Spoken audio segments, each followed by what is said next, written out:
ভাই আপনাদের দাবিটা কি? আউযু বিল্লাহি মিনাশ শাইতানির রাজিম বিসমিল্লাহির রহমানির রহিম।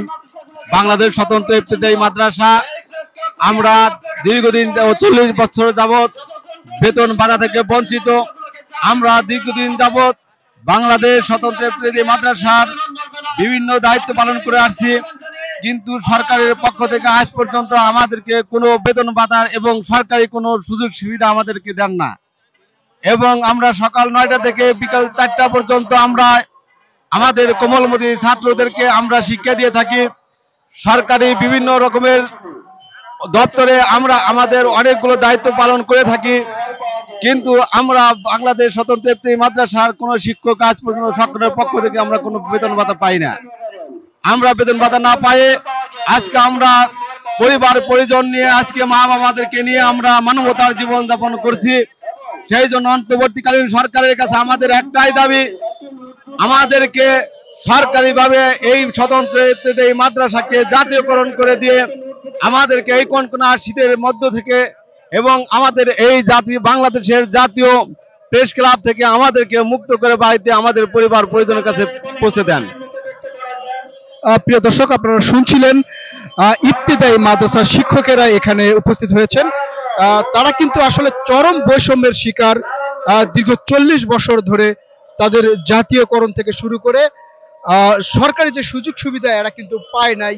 আসলে প্রিয় দর্শক, অনেকে বলছেন যে আসলে ইসলামী শিক্ষা দেওয়ার কারণে এরকম বৈষম্যের শিকার হয়েছেন তিনি। আসলে মুসলিম দেশে যে এই আপনার ইবতিদায়ী যে শিক্ষকেরা যে মুসলিম দেশে ইমানের শিক্ষা দিয়ে থাকেন, তারা দীর্ঘ 40 বছর ধরে যে বৈষম্য শিকার হয়েছেন সেটা সুরাহা বর্তমান অন্তর্বর্তীকালীন সরকার করবে কিনা এটা নিয়ে যেমন প্রশ্ন আছে সাধারণ জনগণের মধ্যে, এবং একই সাথে প্রশ্ন আছে যে কেন তারা বৈষম্যের শিকার। যে বৈষম্যের কারণে বাংলাদেশের দ্বিতীয়বার 24 সালে যে স্বাধীন হয়েছে,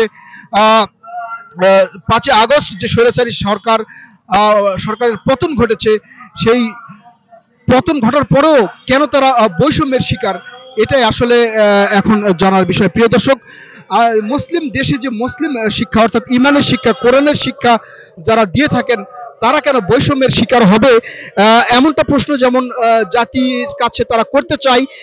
একই সাথে গণমাধ্যমে কিন্তু প্রচার হয়েছে, প্রিয় দর্শক, আপনারা যদি দেখেন এখানে কিন্তু লেখা হয়েছে যে এরা প্রায় 40 বছর ধরে চরম বৈষম্যের শিকার হয়েছে ইবতেদায়ী শিক্ষা ব্যবস্থায়।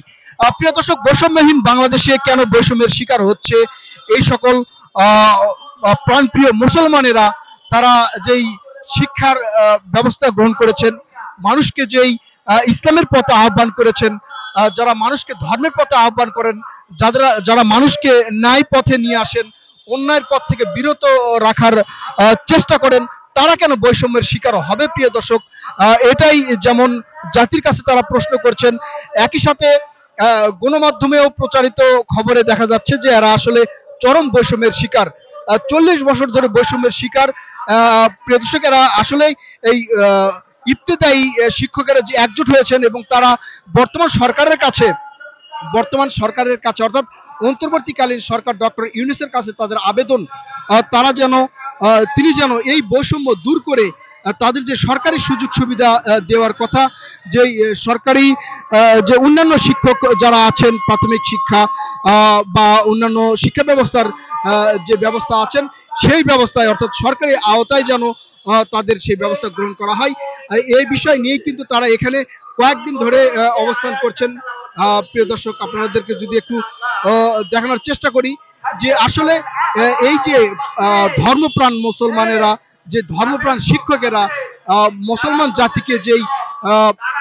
মুসলমান জাতিকে যে ইমানি শিক্ষা দিয়ে থাকেন, যারা ন্যায় শিক্ষা দিয়ে থাকেন, যারা মানুষকে অন্যায়ের বিরুদ্ধে সোচ্চার করার চেষ্টা করে থাকেন, তারা কেন বৈষম্যের শিকার হবে? প্রিয় দর্শক, এমনটা যেমন তাদের প্রশ্ন, এবং বিশ্লেষকগণ বলছেন যে এই শিক্ষা ব্যবস্থার মধ্যে কেন বৈষম্যের শিকার হবেন তারা, যে বৈষম্যের কারণেই বাংলাদেশ থেকে যেমন স্বৈরাচারী শাসক শেখ হাসিনাকে তাড়িয়ে দেওয়া হয়েছে, এক প্রকার পালিয়ে গিয়েছেন তিনি, সেই বৈষম্য যদি এখন পর্যন্ত বাংলাদেশে থাকে, তাহলে সেটা সাধারণ জনগণ কিভাবে দেখবেন এই বৈষম্য বৈষম্যের যেই নীতি বাধা যার কি বৈষম্যটা কিন্তু আসলে এখন বাধা, সেই বৈষম্যেরই শিকার হচ্ছেন এই ধর্মপ্রাণ শিক্ষকেরা।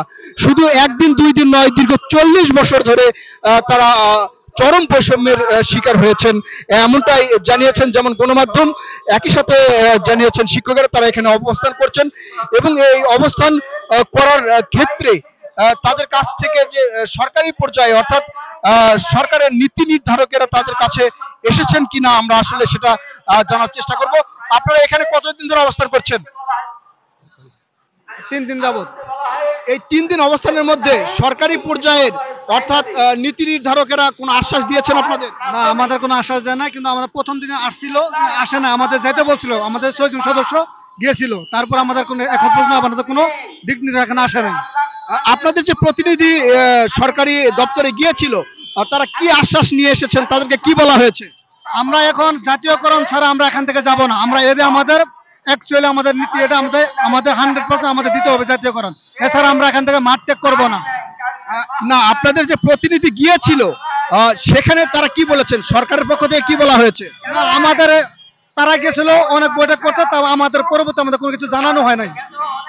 তারা বলেছিলেন যে আপনাদেরকে জানাবে। হ্যাঁ, বলেছিলাম আমরা জানাবো, আমাদের দায়িত্বটা আমরা নিছি, আপনাদের যে দায়িত্ব করছেন এটা যুক্তি দাবি, আমরা এটা মেনে নিছি, কিন্তু এখন আমরা পরবর্তী আমরা জানানো হবে এটা বলছে। এখন আমাদের কোনো এটা জানানো হবে কবে বলেছে?